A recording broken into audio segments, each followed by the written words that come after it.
Oke, mari kita lanjutkan pembelajaran ini. Tapi sebelumnya kita mari berdoa menurut agama dan kepercayaan masing-masing. Doa dimulai. Doa selesai dan jangan lupa ya, absensinya diisi sebagai bukti otentik. Oke, kita lanjuti pembelajaran selanjutnya. Tapi ini adalah bab kedua dalam pembelajaran di kelas 11, yaitu tentang transformasi geometri. Jadi transformasi geometri. Namun sebelumnya saya ucapkan assalamualaikum warahmatullahi wabarakatuh. Ya, di sini ada transformasi geometri. Pengertiannya kita buat di sini adalah secara bahasa berarti perubahan, yaitu perubahan pada suatu bidang geometri yang mencantum posisi atau perpindahan dari suatu posisi awal, jadi X, Y ya, seperti itu, menuju ke posisi lain yaitu X aksen, Y aksen, besar dan bentuknya sendiri. Perhatikan tuh. Apabila hasil transformasi kongruen dengan bangunan yang ditransformasikan, maksudnya sama ya, maka hal itu disebut sebagai transformasi isometri. Jadi sama bentuknya gitu ya. Oke. Transformasi isometri sendiri mempunyai dua jenis, yaitu satu, transformasi isometri langsung. Ini meliputi translasi dan rotasi. Jadi ada dua jenis ya isometri ya.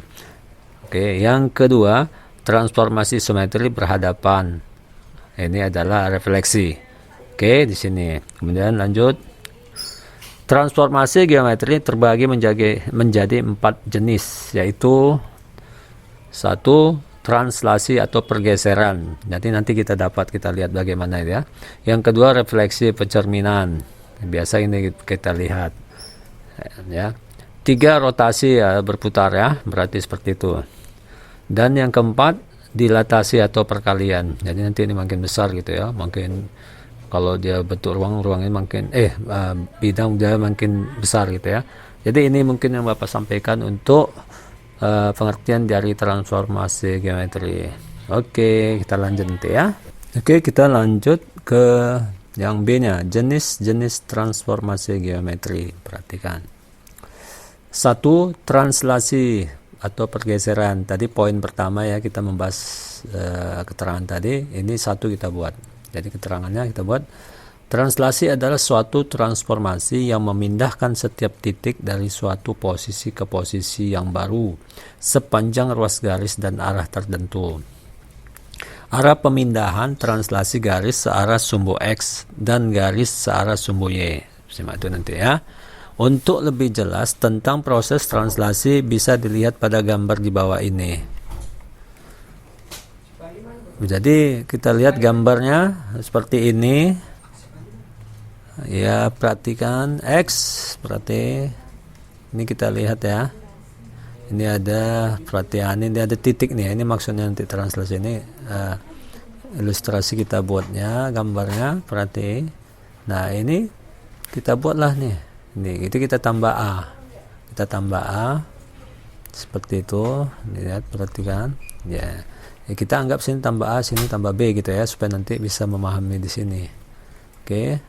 Nah, inilah dia garisnya nanti menuju ke titik ini dia ya, kan dia bergeser ya, dari X jadi X tambah A. Kenapa ditambah A? Karena nanti ada kita buat di sini, perhatikan ya. Jadi kan dapat ini ya. Jadi ini bayangan pula lagi. Pergeserannya kita buat di sini. Ya memang, dan nanti ujungnya kita katakan bayangan. Jadi kita simbolkan yang P. Ini kan P biasa, XY. Kan XY. Karena ditambah A ditambah B untuk ini. Maka kita buat P aksen sebagai bayangan titik ini bergeser ke sini, translasi. Oke, simak lagi. Nah, ini kita lanjutkan. Ini lanjut ya. Nanti kita buat sini. Ini Bapak buat tadi.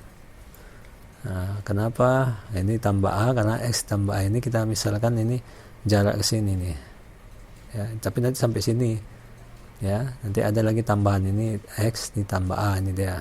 Kemudian untuk B nya perhatikan ya, jadi kita buat ini ada EQ nanti, ini tambah Q, ini beda ya.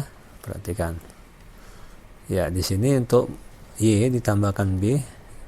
Ini dia. Kemudian kita buat sini S.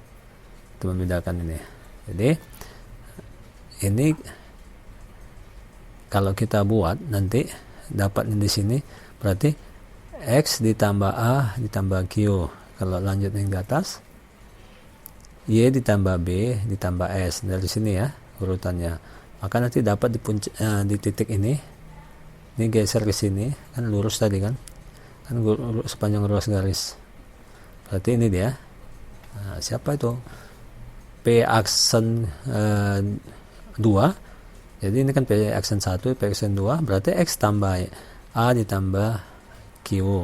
Ini dia. Kemudian Y-nya ditambah B ditambah S, urutan ini. Inilah dia kita buat. Jadi di sini kita dapat menyimpulkan pada rumusnya. Penentuan hasil objek translasi dengan cara menambahkan absis serta ordinat dengan jarak tertentu sesuai dengan ketentuan. Yang dikatakan absis ini, X ini absis, yang Y ini ordinat namanya.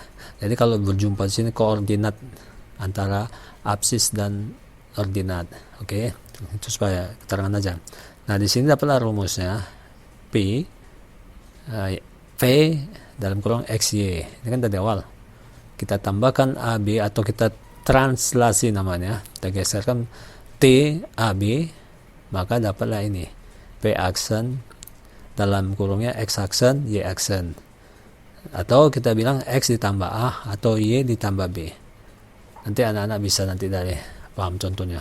Nah, di sinilah dia kita pindahkan tadi. Nah, ini maksudnya ini. Jadi P X Y ditambah, kan ada dua translasi nih. Maka A ditambah Q ya. B mana nih? B ditambah S. Maka dapatlah P 2 aksen, X 2 aksen, Y 2 aksen sama dengan ini keterangan tadi. Ya, bisa kita lihat. Untuk memahami ya, kita buat contoh. Oke, kita lanjut ya. Ya, kita masuk ke contoh ya. Contoh 1 di sini tentang translasi ya. Diketahui titik P ya. Ini titik awalnya min 5 2 ditranslasikan T itu 4 min 6. Tadi kan ada sesuai rumusnya. Ditanya bayangannya. Jadi bayangannya kita lihat ya. Penyelesaian titik P yaitu min 5 2 ditranslasikan oleh T 4 min 6. Jadi kita lihat di sini. Sehingga bayangannya adalah sesuai rumus tadi, perhatikan. Nah, ini kan tidak pakai ini rumusnya. Kan kita tambahkan aja. Jadi kalau si min 2 ini sama 4, jumpa ya, 2 sama min 6. Oke, lanjut kita buatnya. Nah, disinilah kita buat aturannya. X aksen ini bayangannya ya. Bayangan itu dihasilkan siapa? Dari titik P ini ditambah dengan translasi tadi. Jadi X aksen sama dengan XY ya. XY, Y aksen sama dengan Y, kan gitu. Ditambah oleh translasi A B gitu ya. Lanjut. Nah, di sini kita dapat kan Y aksen sama dengan berapa? X-nya adalah min 5, ini dia. Berapa Y-nya? 2. Berapa ditambahnya sama si X, yaitu tambah 4 nih. Kemudian si Y ditambah B itu min 6. Maka dapatlah hasilnya. Ya, jadi bayangannya atau X yang di aksen itu min 5 ditambah 4 min 1. 2 ditambah min 6 min 4, atau dikatakan duit kita 2, utang kita 6, berarti kan sisa kita masih ada utang kita min 4. Itu tekniknya mengingat penjumlahan dan pengurangan di negatif ya. Mungkin agak sulit kalau di negatif positif dalam pengurangan, tapi mengingat anggap saja kurang ini utang, ini modal kita gitu ya, supaya bisa menjawab ini. Jadi bayangan P aksen adalah min 1 min 4, atau boleh bentuk vertikal seperti ini atau bentuk horizontal seperti ini ya. Jadi boleh nanti sesuai dengan soal yang diberikan. Jadi sini kita harus buat gambarannya ya. Sini. Jadi gambarannya ini perhatikan ya. Jadi kita buat titik awalnya itu tadi berapa nih? Nih. Ini kita buat P min 5 2. Kan arah min atau X kan ke kiri kalau negatif.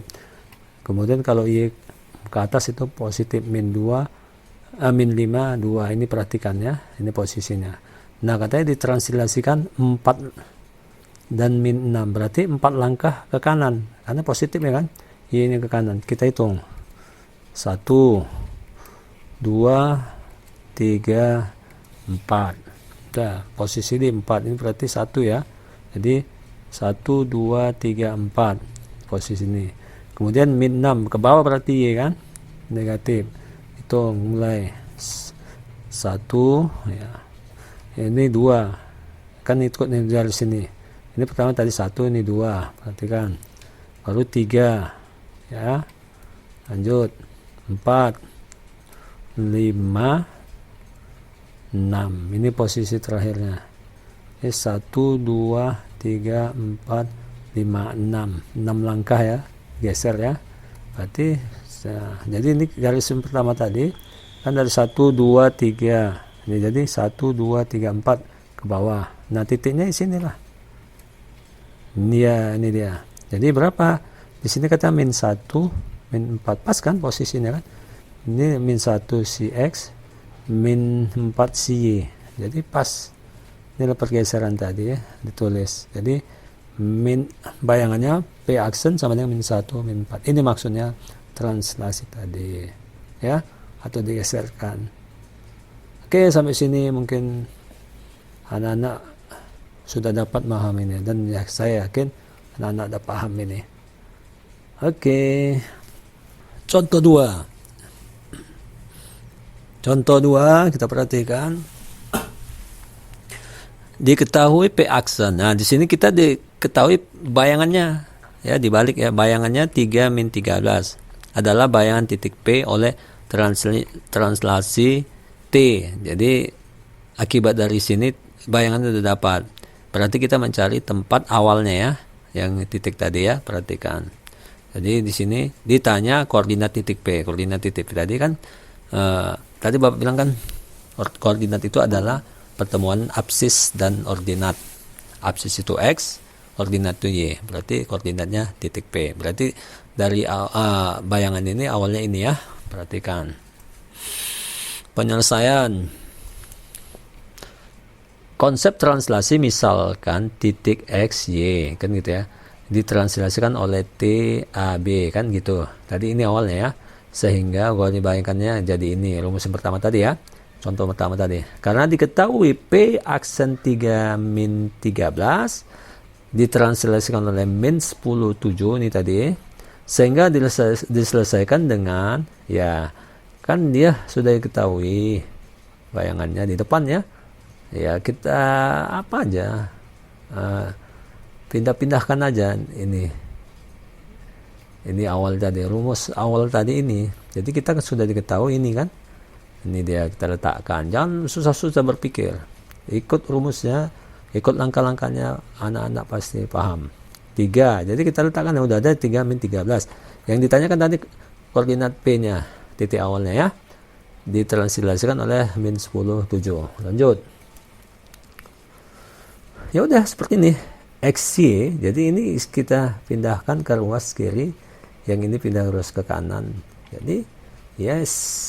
Jadi 3 ini berubah ya, karena ini kalau ini begini ya maksudnya ya. Kalau ini kita tetap, nah ini kita tetapkan dia, yang pindah itu adalah kelompok min 10 atau translasinya pindah ke sebelah gitu ya. Maka ini kan positif tadi, maka ini jadi negatif di depannya. Bukan di dalam yang berubah enggak, tapi bentuk ininya ya, yang di dalam kurung ini ya, di luar kurungan ini, maka ini berubah. Udah posisinya kan tetap nilainya kan, ya sudah jumlahkan aja.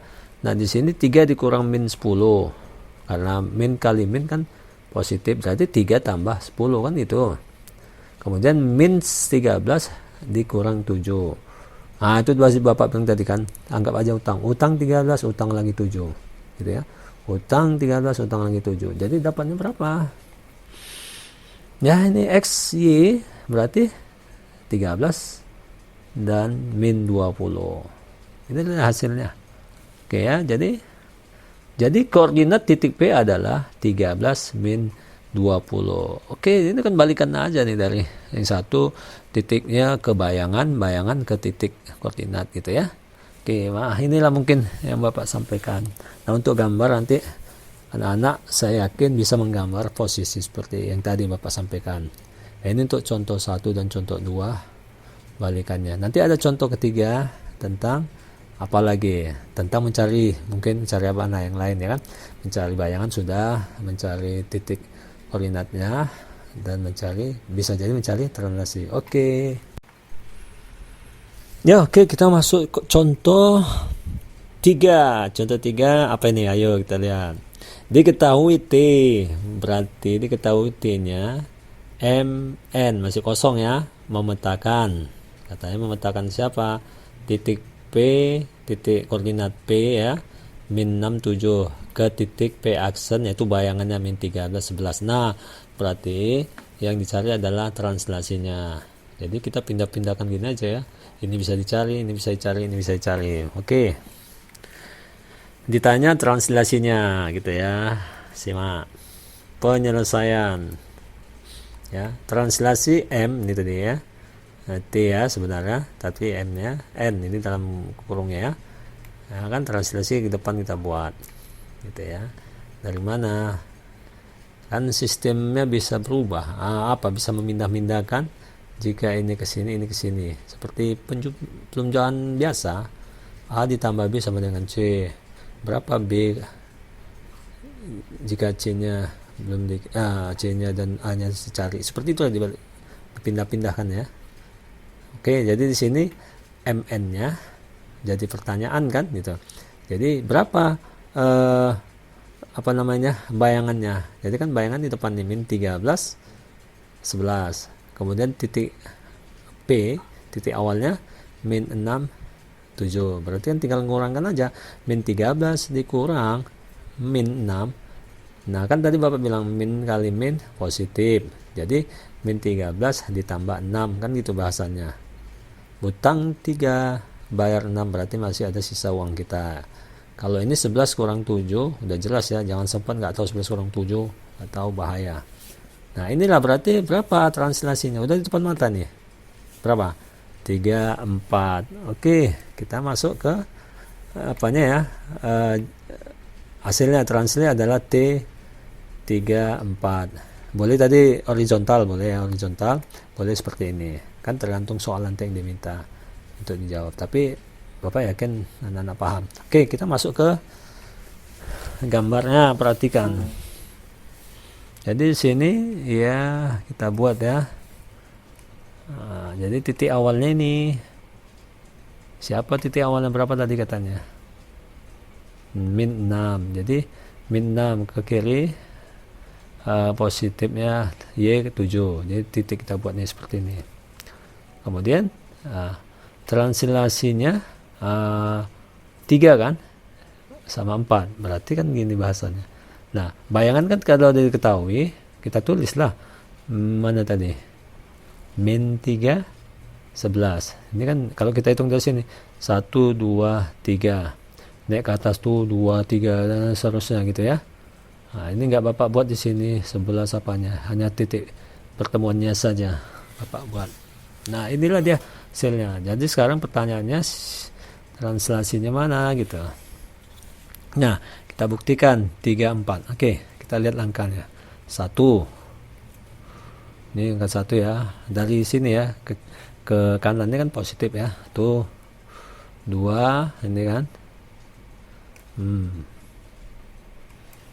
Jadi 3 langkah kan, 1, 2, 3 ini. Kemudian 4 kan ke atas. Ya udah. 1, 2, 3, 4 ini nih titik ini kan ya, 1, 2, 3. Perhatikanlah 2, 3, 4. Jadi kan nampak ya, itulah dikatakan translasinya dari posisi. Oke, sampai sini Bapak yakin dan bisa kita masuk ke latihan. Oke. Ya, kita masuk latihan. Jadi latihan di sini kita buat ya. Biasa Bapak buat sesuai dengan contoh. Jangan ada nanti bilang nggak tahu Pak, karena tidak ada contohnya. Ini langsung nih. 1. Diketahui titik P3-7 ditranslasikan T42. Itu contoh 1 tadi ya. Nah, ini saya buat ditanya bayangan dan gambarkan. Itu latihan 1. Yang kedua, diketahui P aksennya 6-4 adalah bayangan titik P oleh translasi 2-3. Jangan susah lagi berpikir. Contoh sudah ada di depan mata tadi. Itu contoh kedua ya. Ditanya koordinat titik P. Nah, itu mau bikin gambar silakan, nggak bikin gambar silakan. Contoh 2. Karena tadi kan Bapak contoh 2 nggak ada gambar. Tapi kalau anak-anak paham ya silakan. Yang ketiga, diketahui T, MN, memetakan ya, memetakan namanya, bukan mematakan tapi memetakan. Itu salah tulis mungkin. Jadi titik P, nah titiknya P35 ke titik P aksen 2-4. Ini berarti titik koordinatnya, ini titik bayangannya. Jadi yang ditanya siapa? Tanya translasinya dan gambarkan. Jadi dari ketiga contoh latihan ini sudah ada contohnya. Jadi tidak ada dikatakan tidak ada contoh, tapi ada latihan.